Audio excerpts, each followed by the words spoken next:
Ever feel like you're doing everything right, budgeting, saving, and just adulting hard, but somehow still run out of money before that next paycheck hits? Yeah, I get it. Here's the crazy part: nearly 60% of Americans live paycheck to paycheck, and that includes people making over six figures. So, what's up then? The problem isn't your paycheck, it's likely your paycheck routine. In this video, I'm breaking down the 5-step paycheck routine that finally helped me stop stressing about bills and start building real financial peace. Let's get into it. Before we get to the meat and potatoes, let's talk about some common mistakes and what's keeping you stuck in the paycheck to paycheck trap. One, money burns a hole in your pocket. You know the feeling. You're counting down the seconds until payday, already mentally spending the money. The Amazon cart's full, emotions are high, and logic is low. Yeah, you know. But there's a right way and a wrong way to enjoy your money. And it all centers around planning and setting goals. The second mistake, spending just because it's there. All of your money should have a place, either going towards savings, paying bills, investing, or budgeting for entertainment. Don't get stuck in the whatever's left mentality. Every dollar needs to have a job. And the third mistake, no system equals no stability. A paycheck routine doesn't have to be overly complicated. In fact, it should feel easy and natural. The more simple and more natural it feels, the more likely you are to actually make it work for you. Having a paycheck routine helps create a low stress process and a defined system to help you reach financial goals while maximizing your potential for building wealth. Okay, so what about this paycheck routine? Well, I'm glad you asked. Let me tell you how to set it up and how to maintain it. So, step one, set up all of your bank accounts. You'll need the following: two checking accounts, one savings account, and at least one investment account. So the first account you'll set up will be treated as your money hub. This account holds the money until you distribute it into your savings accounts, investment accounts, or your bill pay account. The only balance left in this account after you distribute everything should be the amount you've budgeted for guilt-free spending. Next up, the bill pay account, which is just another checking account. You'll use this account to fund all of your bill payments. So here's where my process will likely differ from others. I personally feel that having a second checking account has helped me automate everything without feeling like I have to closely monitor the timing of billing due dates. And don't get me wrong, timing when your bills are due is crucial to breaking the paycheck to paycheck cycle. But my process acknowledges the importance of timing while also allowing me to simply set it and forget it. Let me explain with a quick little story time. Okay, so I'm 21 years old. I've just started my first corporate job out of college.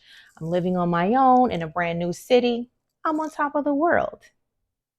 Well, fast forward a few months, and I'm getting paid my regular salary every 2 weeks. I'm contributing to my 401k, saving money, paying bills on time. I know I make enough money because I've meticulously budgeted everything. I'm a former corporate finance girly, so yeah, money nerd all the way. But anyway, I keep running out of money every other paycheck.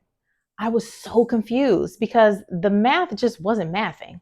So one day I was casually talking to my mom about it, and I said something to the effect of, well, I'm paying all my bills on time. I have enough money to do it, but somehow I feel like I keep running out of money. Her response was, and I'll never forget this, well, you can't pay everything as soon as you get the bill. I had to stop and think for a minute. Like, what? In my mind, you pay your bills on time, and that meant paying them when you receive them. But as we kept talking, my mom explained the process of timing your payments so they align with your paychecks. Mind blown. That's the moment I started to understand the power of not just timing, but scheduling my bill payments. And I didn't necessarily like the idea of trying to do all of this in one account because that meant I was using my checking account for everything. That just didn't sit well with me. And I knew I needed a process where I felt like I had a bit more control and flexibility. So that's when I decided to open a second checking account to act as my bill pay account. I'll go into more detail on how to manage the transfers into this account later in this video. So let's get back to the accounts to set up. The next account you'll need to open is a savings account. Now, depending on your savings goals, you may want to set up multiple accounts to save for different things.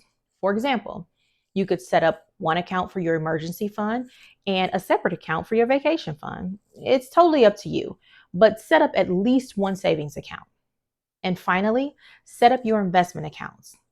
For the most part, if you have an employer sponsored 401k, you can set that account up through your benefits team on your job. At that time, you'll be able to set up a monthly contribution that will be deducted from your paycheck automatically. One less thing to worry about. The second investment account to open is a Roth IRA. This can be done at the same financial institution where your 401k is, or at your regular bank to further simplify things. And don't miss this step. You must pick an investment option for your Roth IRA, such as a target date fund. If you don't pick an investment vehicle, the money you contribute will just sit there like it's in a checking account, and you'll miss out on thousands of dollars in capital gains. Okay, step one in the paycheck routine setup was all about structure. Step two is about giving your money a mission by setting up a zero-based budget to determine the payments you need to make and when you need to make them. Paying your bills at the right time is equally as important as having enough money to actually pay them. Bills will have different due dates throughout the month, and they don't necessarily align with your paycheck cycles. Establishing this zero-based budget will help you organize your cash flow and create a system to account for variations in due dates. The first step in creating this zero-based budget is to make a list of all of your needs and your wants and categorize them into fundamentals, non-essentials, and investments and debt payoff. Fundamentals should include essentials such as your mortgage or rent payment, groceries, utilities, transportation, insurance, maybe your cell phone bill, or even toiletries. Non-essentials would include things like subscriptions, dining out, clothing, and socializing with your friends. The investments and debt category include contributions to retirement accounts, savings accounts, and paying down debt. Once the categories are laid out, list out all of your monthly bills and expenses along with the amount you pay under each category. Do the same thing for your investments and debt category. For your investment activities, aim to contribute 10% of your income. As for debt, start by listing the minimum payments. However, long term, the goal should be to pay more than the minimum debt payments, allowing you to pay down debt quicker. Finally, add everything up, first by category, then by total. Calculate the percentages of expenses that fall within each category by dividing the total expenses for the category by your total spend for everything.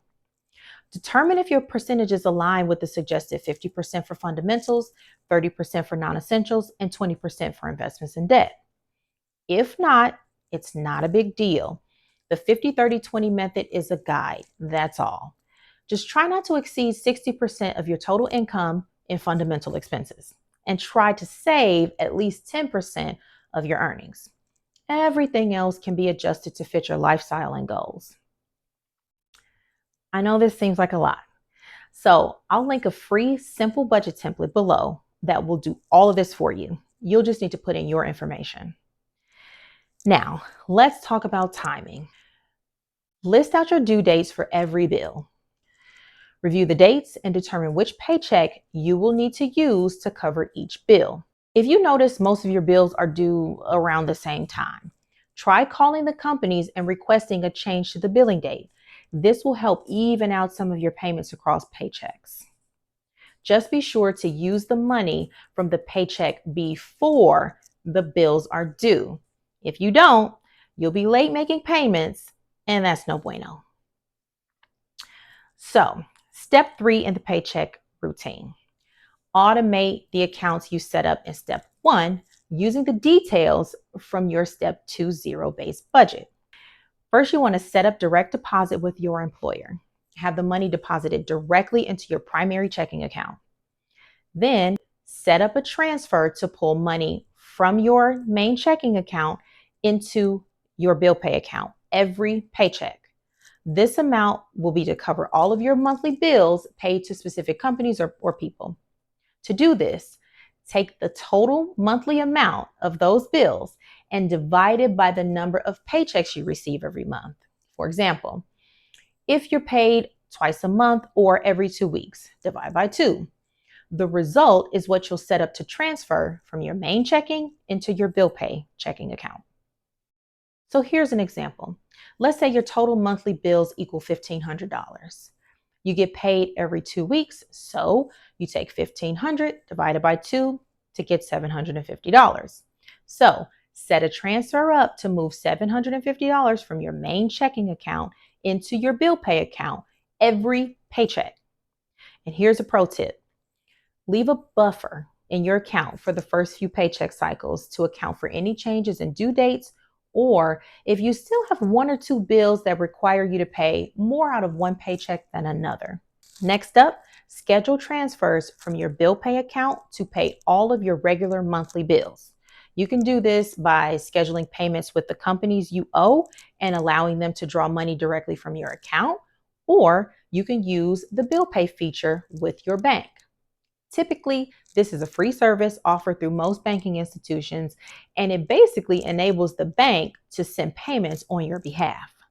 You can also use the bill pay feature for payments that you don't have an option for automatic debiting. For example, if you pay your rent with a check or with cash, you can use the bill pay feature through your bank to send a check directly to your landlord. But just be sure to do this with a few days to spare so the check is received on or before the rent is due. And finally, set up transfers from your main checking account into your savings and Roth IRA accounts. Use the amounts you calculated when you set up your zero-based budget. Okay, next up in the paycheck routine, step 4. Every time you get paid, check that the information is correct on your paycheck. Verify amounts even if you're paid salary. There's always a chance that something will be processed incorrectly. So don't assume everything is okay just because it should be. If you're paid hourly, double check that the hours reported on your paycheck are correct. Also, if you're overtime eligible or subject to shift premiums, make sure you understand how those are calculated and how they'll impact your pay. Verify deductions, 401k, insurance, other benefits, even taxes. If you made any changes to your W-9 to adjust the amounts of deductions taken out of your paycheck, you'll also want to make sure those changes are correct. Be sure that these numbers are what you expect, especially in the first paycheck cycle of the year or if you've received a pay increase. Now, here's a warning: don't rely on the payroll department to catch errors. You need to be your own advocate. After all, payroll is processed by humans, and we all make mistakes. Don't let one of theirs cost you. And the final step in the paycheck routine: review your expenses from the prior month and prior paycheck cycles. Now, don't skip this step. Your routine is only as strong as your last review. This step protects progress. Do this to make sure you don't need to make any adjustments to your bill pay schedules or transfers between accounts. Use this time to double check if you have any large or new expenses coming that you weren't aware of last month. Check to see if you needed to use any of your buffer money to cover expenses. If you did, figure out why. If you had to dip into your buffer because you didn't time a payment correctly, then adjust for that. If you had to dip into your buffer because you didn't account for an expense, then add that expense to your routine and your budget. Also, you'll want to make sure you're following that budget. Compare the money you spend by category to the budget you created for yourself. If you overspent, make adjustments to your habits.